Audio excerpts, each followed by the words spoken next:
3వ అధ్యాయం 15వ వచనం.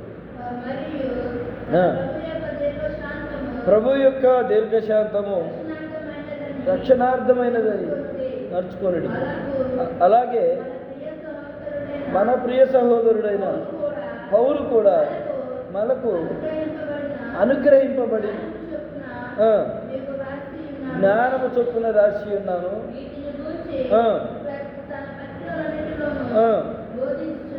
అవును.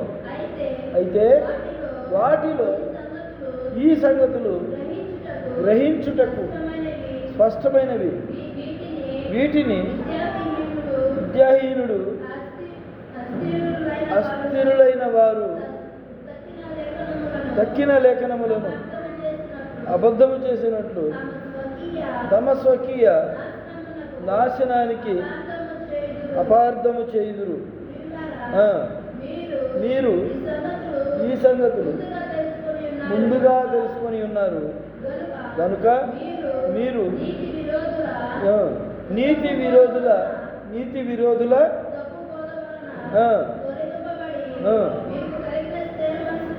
మీకు కలిగిన స్థిర మనస్సును విరిచి పడిపోకుండా కాచుకొని.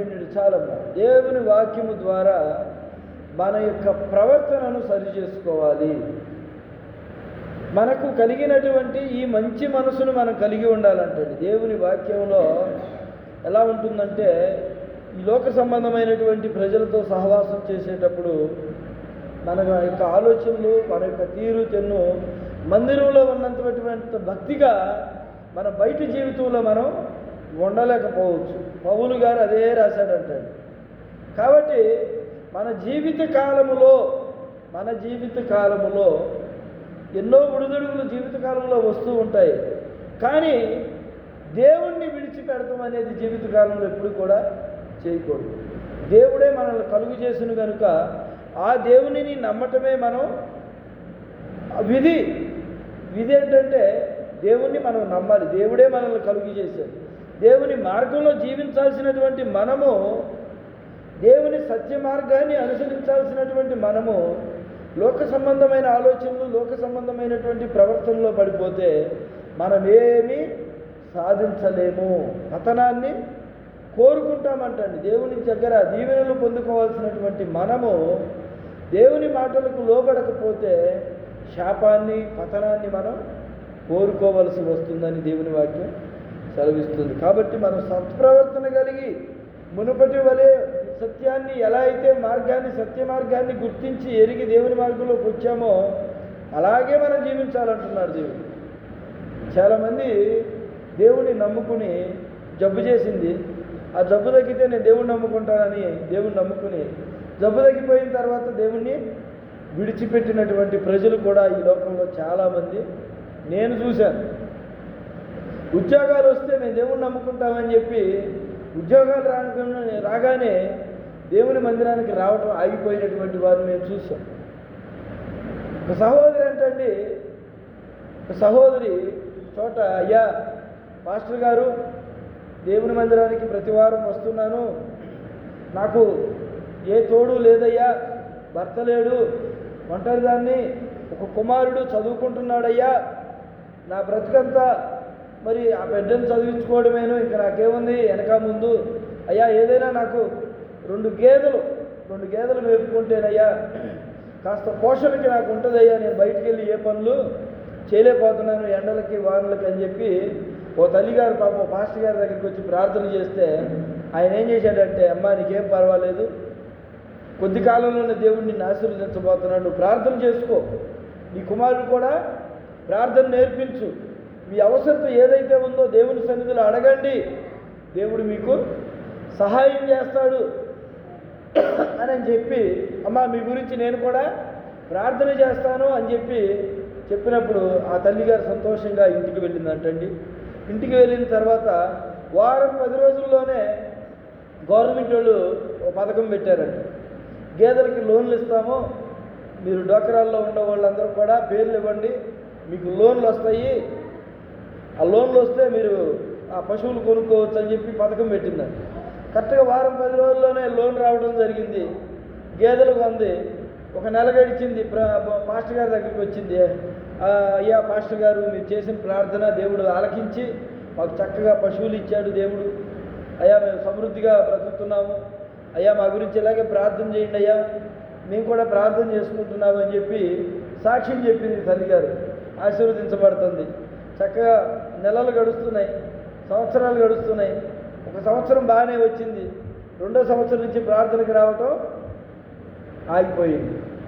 ఏదో అడపాదడపా వచ్చి ప్రార్థనప్పుడు కాదు, వీడప్పుడు పాస్టర్ గారి దగ్గరికి వచ్చి ఏదో ఒక 100, 200, 1000 రూపాయలు ఏదో ఆమె దోషినంత కానుక పెట్టేసి, అయ్యా ఈ వారం నేను మందిరానికి రాలేకపోతున్నానయ్యా, నా గురించి ప్రార్థన చెయ్యి అని చెప్పేసి వెళ్ళిపోతుందంట.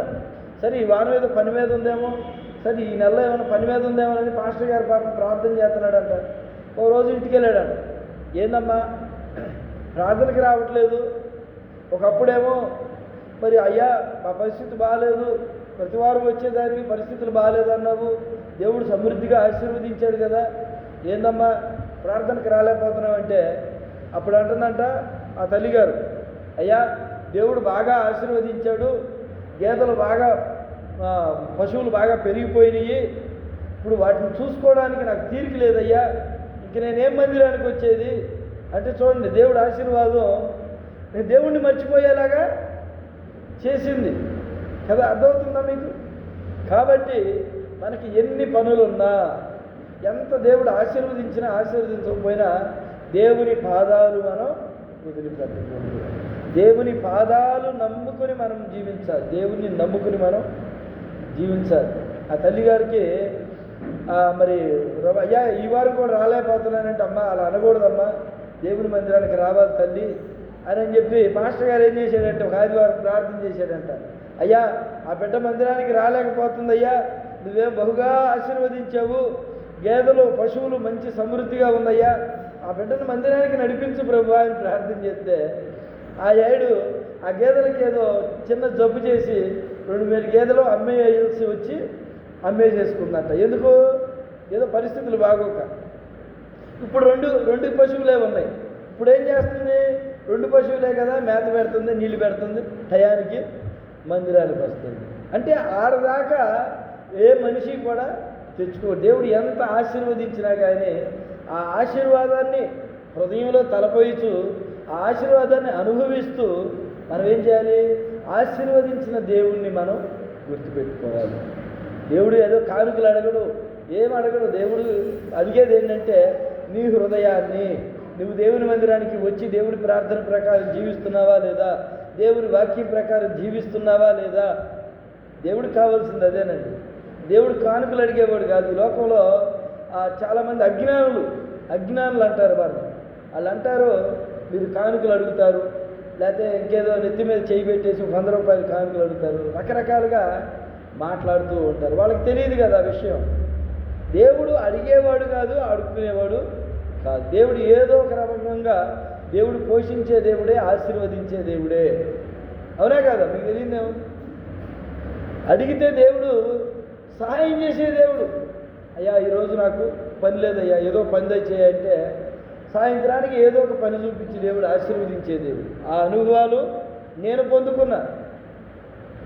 అర్థమవుతుందండి? దేవుడు అలా ఆశీర్వదించే దేవుడు కనుక దేవుడిని అడిగితే దేవుడు ఇస్తాడు. దేవుడు మనల్ని అడిగేవాడు కాదు. మీ జీతాలు తీసుకురండి, మీ కానుకలు తీసుకురండి, మీ కూలీలు తీసుకురండి అడగడు. దేవుడు ఎప్పుడు కూడా అడిగేవాడు కాదు. దేవుడు ఎప్పుడు పెట్టేవాడే. అజ్ఞానులకు తెలియక కొంతమంది మూర్ఖంగా మాట్లాడుతూ ఉంటారు. అయితే మన దేవుడు ఆశీర్వదించాడు. ఆ ఆశీర్వాదాన్ని నిలబెట్టుకుని దానికి కృతజ్ఞతగా దేవుని సన్నిధికి వచ్చి, ప్రభువా ఈరోజు నేను ఈ స్థితిలో ఉన్నానంటే ఇది నీ కృపే, నీ దయే, నీ ఆశీర్వాదమే అని చెప్పి దేవుని ఘనపరిస్తే దేవునికి ఎంత సంతోషంగా ఉంటుందండి. ఉంటుందా ఉండదా? ఒక మనిషి అప్పుల పాలయ్యాడండి. ఒక 1,00,000 రూపాయలు అప్పు కావాల్సి వచ్చింది. ఆ మనిషికి ఎవరో ఇవ్వట్లేదు. ఒక మధ్యవర్తిని పెట్టుకున్నాడు నాబోటోడిని. అయ్యా పాస్టర్ గారు 1,00,000 రూపాయలు అప్పిస్తావా అంటే సరే అని చెప్పి ఎక్కడో ఇప్పించాం. అతను ఏం చేయాలి?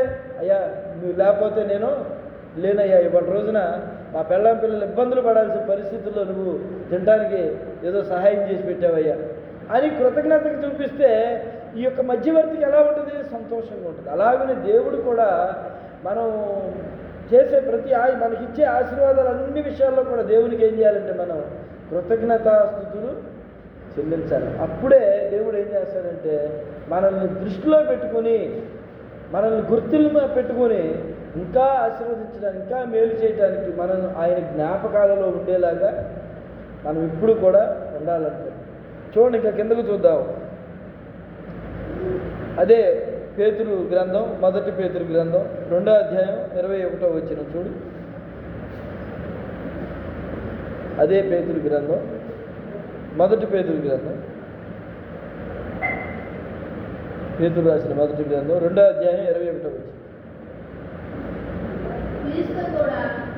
యేసుక్రీస్తు కూడా మీ కొరకు బాధపడి మీరు దేవుని అడుగు జాడల యందు నడుచుకోవాలని ఆయన మనకి మాదిరి ఉంచిపోయాడు. చాలేమ్మా. చూడండి, యేసుక్రీస్తు కూడా మనందరికీ మాదిరి ఉంచిపోయాడు. ఏమండి, దేవుడికే అలాగే చెబుతాడు లేండి, ఆయనకి ఏం తెలుసు మా బాధలు అంటారా?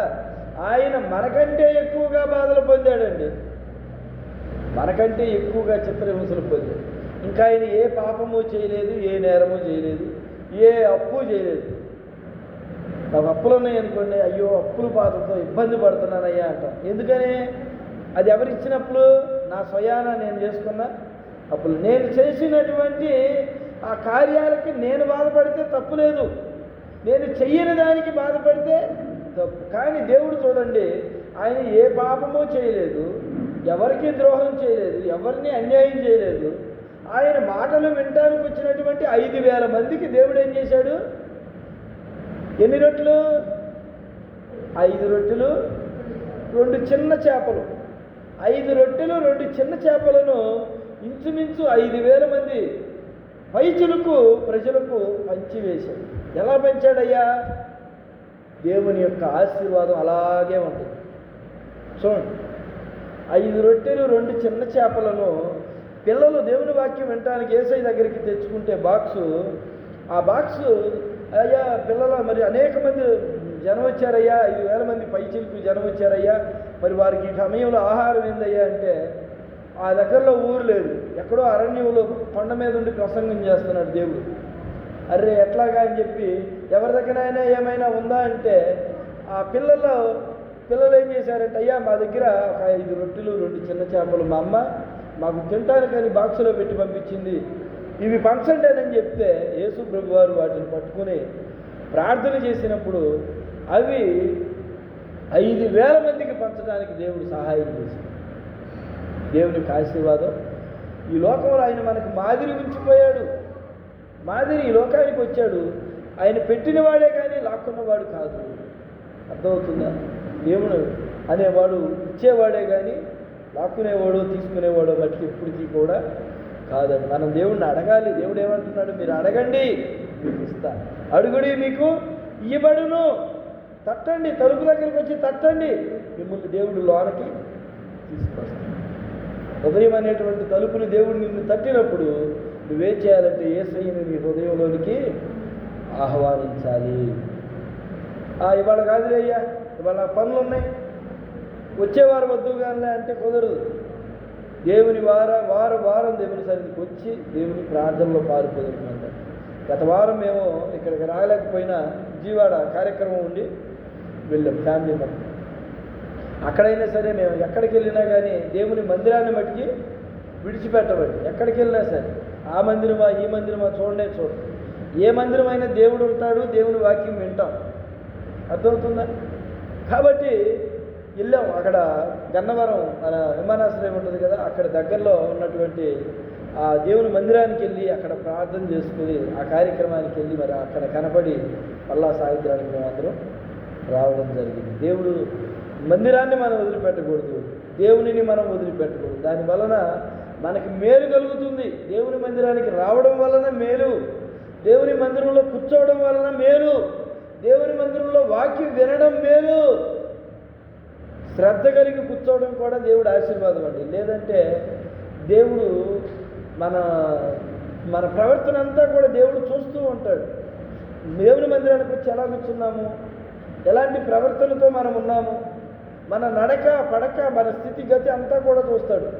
దేవుని మందిరం అనుకుంటున్నామా, దేవుని మన ఇల్లు అనుకుంటున్నామా అనేది కూడా దేవుడు చూస్తూ ఉంటాడు. కాబట్టి దేవుని మందిరంలో దేవునికి మనం భయపడితే దేవుని యొక్క ఆశీర్వాదాలు మనం పొందుకోగలుగుతాం. చివరిగా ఒక మాట చదువుకుని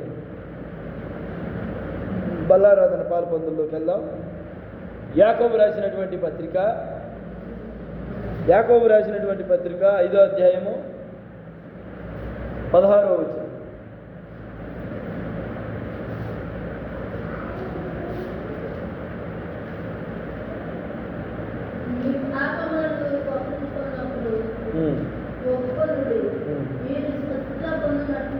ఐదో అధ్యాయం 16వ వచనమేనా? చదువు.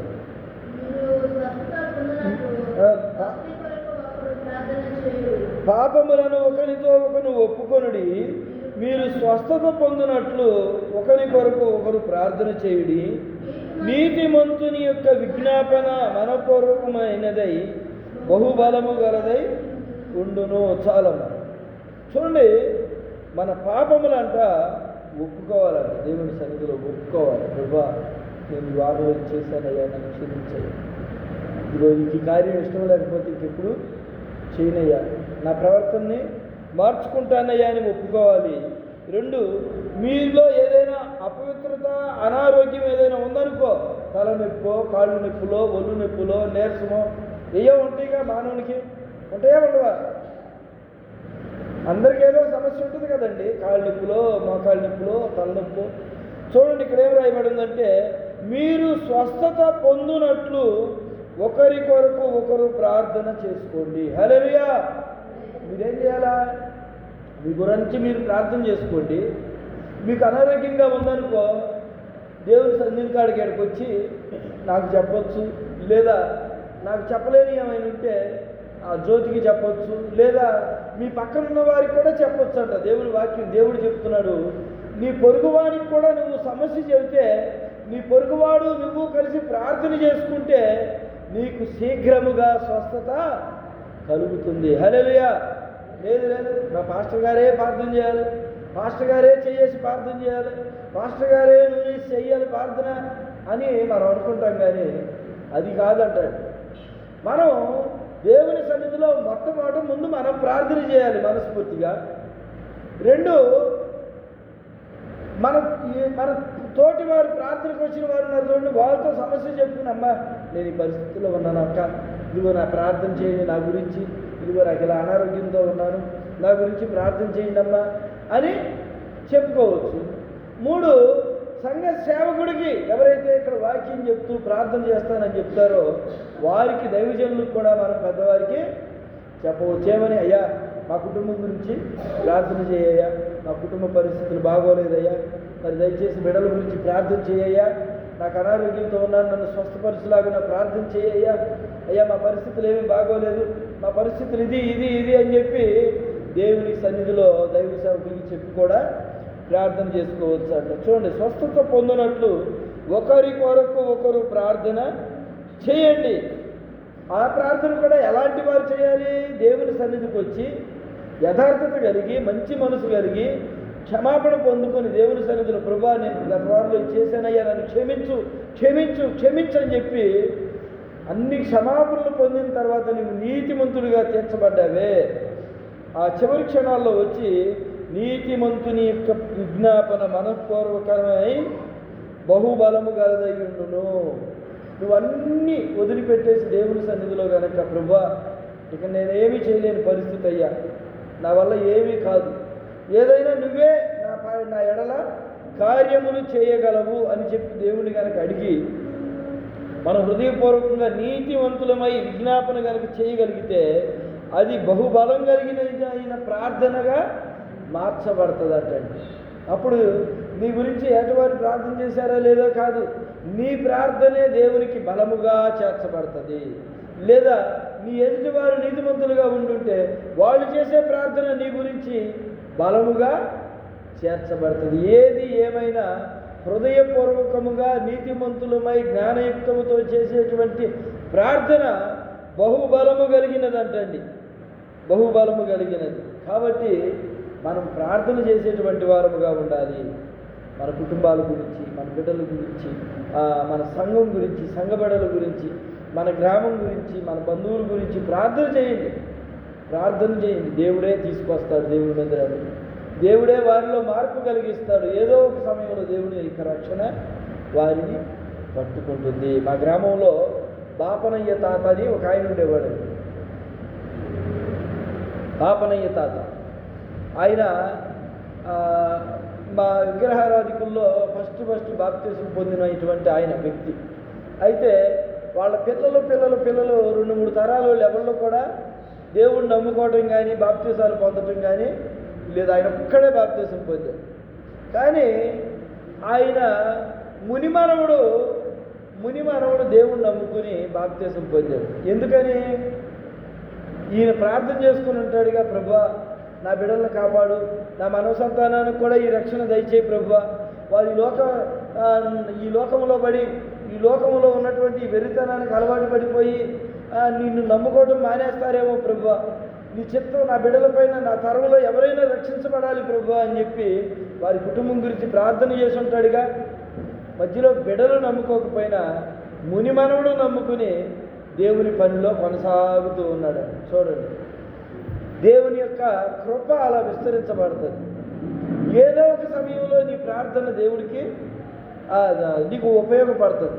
నీ ప్రార్థన ఆలకించిన దేవుడు ఏదో ఒక సమయంలో నిన్ను కాపాడటానికి సిద్ధపడతాడు. అడగండి, యేసయ్యా ఈ సమస్యలో ఉన్నానయ్యా నన్ను కాపాడు ప్రభువా, యేసయ్యా ఇదిగో ఈ యొక్క బలహీనతలో ఉన్నానయ్యా నన్ను కాపాడు ప్రభువా, యేసయ్యా నేను మందిరానికి వస్తున్నానే కానీ సరిగా వాక్యం వినలేని పరిస్థితిలో ఉన్నానయ్యా నన్ను కాపాడయ్యా, వాక్యం వినే జ్ఞానము దయచేయి, యేసయ్యా పాటలు పాడే వరము దయచేయి, యేసయ్యా వాయిద్యాలు వాయించే వరము దయచేయి. ఇదండి దేవుని కృపకు మనం పాత్రలు కావాలంటే దేవుని సన్నిధిలో మనం లోబడాలి. హల్లెలూయా. మీరు చాలా చోట్ల చూసే ఉంటారుగా, ఎవరైనా గన్ను తీసుకుని వచ్చి అలా చూపించగానే కాల్స్ అంటావా, ఏం చేస్తాం, 2 చేతులు ఎత్తి సరెండర్ అయిపోతాం కదా. ఎందుకు? నన్ను కాల్చొద్దయ్యా, నన్ను కాల్చొద్దయ్యా, 2 చేతులు పైకెత్తి కదా. ఎందుకని? అతనికి మనం లోబడిపోతున్నాం. నన్ను కాల్చొద్దు, నన్ను చంపొద్దు, 2 చేతులు పైకెత్తి. మనం హల్లెలూయా చెబుతున్నాం చూడండి, దేవునికి స్తుతిస్తా ఏమని చెబుతాము? హల్లెలూయా చెప్పండి, 2 చేతులు పైకెత్తి చెప్పండి హల్లెలూయా.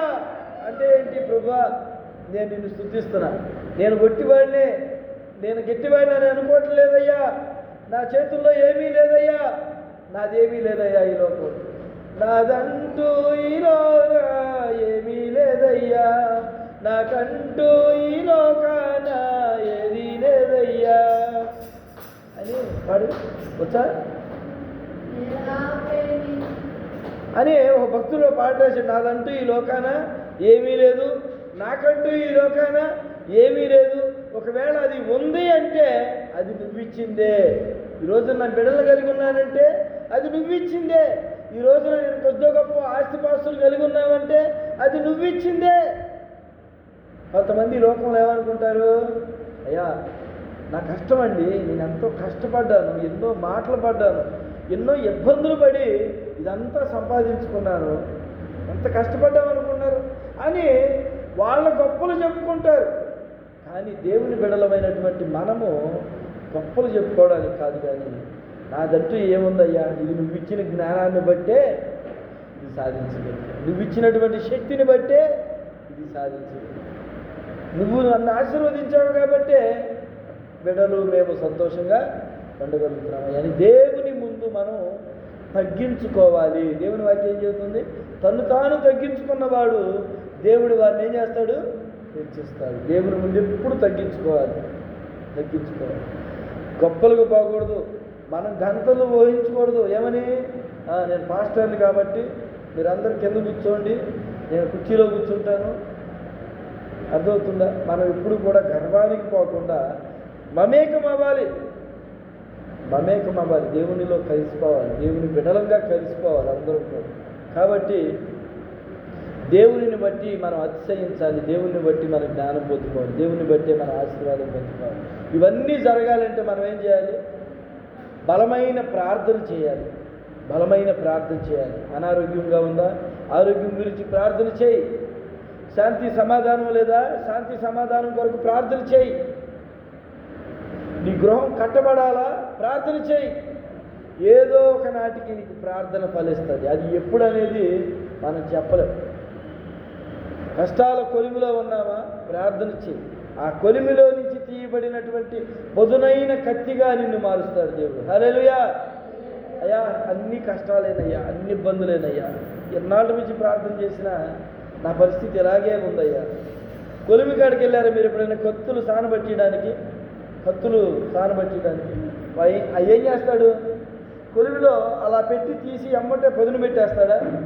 ఏం చేస్తాడు? దాన్ని కొలిమిలో మంటలో పెట్టి దాన్ని కొలిమి తిప్పి తిప్పి తిప్పి దాన్ని బాగా ఎర్రగా మెత్తబడాలి ఆ మెటీరియల్ కదా.